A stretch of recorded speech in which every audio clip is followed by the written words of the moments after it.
సంఖ్యాశాస్త్రం ప్రకారం కొన్ని తేదీల్లో జన్మించినటువంటి అమ్మాయిలలో లక్ష్మీదేవి యొక్క దివ్య శక్తి ప్రసరిస్తుందని చెప్తారు.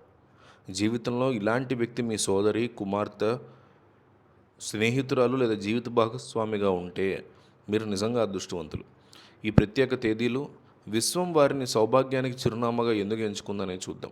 సంఖ్యాశాస్త్రం ప్రకారం కొన్ని ప్రత్యేక రోజుల్లో జన్మించిన అమ్మాయిల్లో లక్ష్మీదేవి దివ్యశక్తి ఉందని చెప్తారు.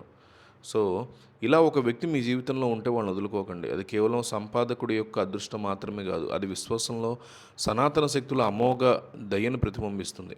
6, 15, 24, 6, 15, 24 ఈ తేదీల్లో పుట్టిన వారి మీద శుక్రుడి ప్రభావం ఉంటుంది. శుక్రుడు సౌందర్యం, ప్రేమ విలాసాలకి అధిపతి. ఈ తేదీల్లో పుట్టినవారు ఎక్కడున్నా ప్రేమ ఆప్యాయతలతో చుట్టుపక్కల ప్రశాంతత వాతావరణాన్ని సృష్టిస్తారు. వీరు ఇల్లు ప్రేమ ఆనందాలతో కలకలాడుతూ ఉంటుంది. లక్ష్మీ నివాసంలో ఉంటుంది. ప్రశాంత స్వభావంతో వీరి అవకాశాలు ఆశీర్వాదాలు ఆకర్షిస్తారు. 11, 22 ఈ తేదీల్లో పుట్టినవారు ప్రత్యేక లక్ష్యంతో భూమి మీదకి వచ్చినవారు. వీరికి లోతైన అంతర్దృష్టి ఉంటుంది. ఇతరులు చూడలేని భవిష్యత్తుని చూహించగలరు. వారి ప్రశాంతత ఇతర శక్తులకి ఇతరులని మార్గనిర్దేశం చేస్తుంది. సంపద వెంటపడదు. సంపద వారిని వెతుక్కుంటుంది. ఆలోచన వాస్తవంగా మార్చగల మహాలక్ష్మి ఉన్నత జ్ఞానం వీరి సొంతం. 1, 10, 19, 28 ఈ తేదీల్లో పుట్టిన వారి మీద సూర్యుడి ప్రభావం ఉంటుంది. వీరు స్వతంత్ర భావాలు, దృఢ సంకల్పం కలిగి తమ కుటుంబం, సమాజాన్ని ఉన్నత స్థాయికి తీసుకెళ్తారు. వారి మాటల్ని విలువ ఉంటుంది.